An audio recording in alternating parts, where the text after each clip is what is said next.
This is problem number 2 from review 2. The first problem, we're looking at the tangent line equation, or we're trying to find an equation for the tangent line to some implicitly defined curve at the point 1, 1. So for an equation of a line, what we need is a point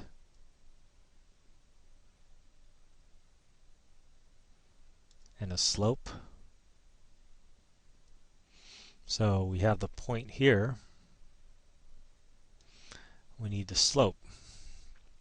So the slope m is going to be obtained from taking the derivative, and then normally we would evaluate it for an x is equal to some value, but since this is implicitly defined, we would have the point 1 and 1 for x and y, and so we need to perform an implicit differentiation on this implicit function and then put in the values of 1 for x and for y. Alright, let's take this derivative implicitly.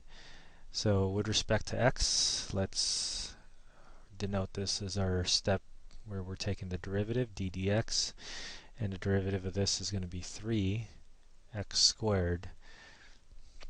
Now the d dx of y cubed is going to be 3y squared times the derivative of the function, which is y prime. And here's our first y prime. We have minus 2 times, now we have a product x times y. So because this is a product x times y, we would need to use a product rule. So derivative of the first, derivative of x is just 1 times the second, y prime, oops, just y, plus the derivative, or the first function x times the derivative of the second function, which is y prime. And here is our second y prime. The derivative of 0 is 0, so we are good there. Now it would be good to solve for y prime. I usually like to underline it or highlight it to say that we're going to be solving for this, and it'd be good to know where they are. I have parentheses. I want to get rid of parentheses, so I'm going to rewrite everything over and distribute what I can so that I don't have any more parentheses. Next step is I'll take all the terms without a y prime and bring it over to the other side. So I'll have a 3y squared y prime minus 2x y prime on the left side. I'll bring this one over first, then make it positive, 2y, and then I'll bring this one over and switch the signs, 3x squared. And so now if I factor out a y prime, I'll have 3y squared minus 2x left over, and I'll divide by that. So I'll say right here that y prime is equal to 2y minus 3x squared divided by the terms I have left after I factored out a y prime, which is 3y squared minus 2x. Remember that I want to evaluate this when x is equal to 1 and y is equal to 1, so our slope is equal to 2 minus 3 divided by 3 minus 2, and that looks like it's going to be negative 1.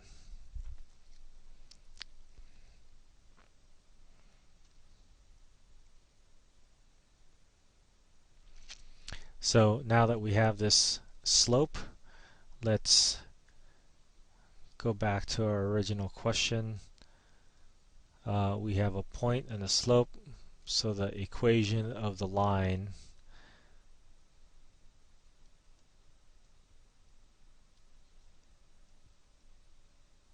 is going to be y minus y1 is equal to the slope times x minus x1. I would be happy with the equation looking like this. You can solve for y if you want, but I don't think that's necessary.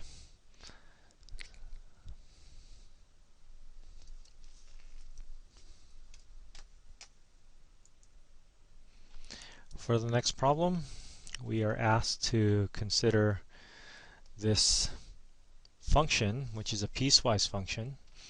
It looks like depending on what m is equal to, we want to make this differentiable. So the idea behind this problem is you have it looks like a sine function. I'm just going to kind of guess that it's going to look something like this. And then we have an m function, or mx. So it's a function with a parameter m here. Now, depending on what m is equal to, this could be, it's going to determine how the steepness of the slope of the line is going to determine the slope of the line. The idea is at 0, we want it to be a differentiable, which means we want it to be smooth. So we want the slope of this function at 0 to be the same as the slope of this function, the 2 sine pi x function, to be the same. So what we want to do is we want this to be differentiable at 0. So for f of x to be differentiable, we want each of those piecewise functions to be differentiable. We want 2 sine pi x, the derivative of this thing, at x equals 0 to be equal to the derivative of the second function, mx, when x is equal to 0. So we want this to be true, and so we simply take the derivative, evaluate it at 0, and then just make sure that it matches up. So on the one hand, this is a little splitting up this wall. On the one hand, the derivative of this thing with respect to x is going to be 2.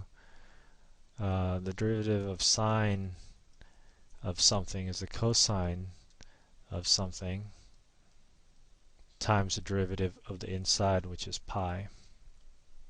So this is 2 pi cosine pi x. And then we want to evaluate this at 0.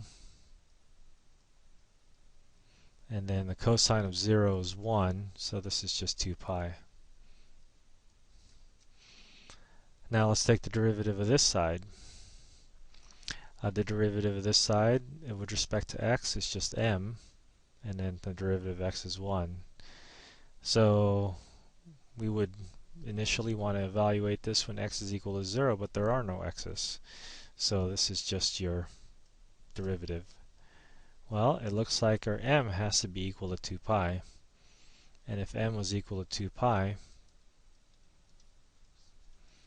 then we would have a smooth piecewise curve. Just to show you a visual of this problem, here is the graph, or here is the equation or the function that we're looking at. And the graph of this thing, depending on what n is equal to, and the values of n is down here, could be anything that we want. I have it ranging from -10 to 10. And at some point over here, probably somewhere over here, we want it to be the same. And so if we specifically put the value, we got pi or 2 pi for this. If we put the value 2 pi, we see up close over here, if we zoom in, we see that smooth curve happening. And if it was a little bit off, then we see that little sharp corner. Although zooming out, it might not look so sharp. I guess that one looks pretty sharp. But in any case, the idea is that if you zoom in enough, you see how sharp it is. So if we put the correct value there, then we see that it actually turns out to be a smooth curve. So that's just to verify that the answer of 2 pi was correct.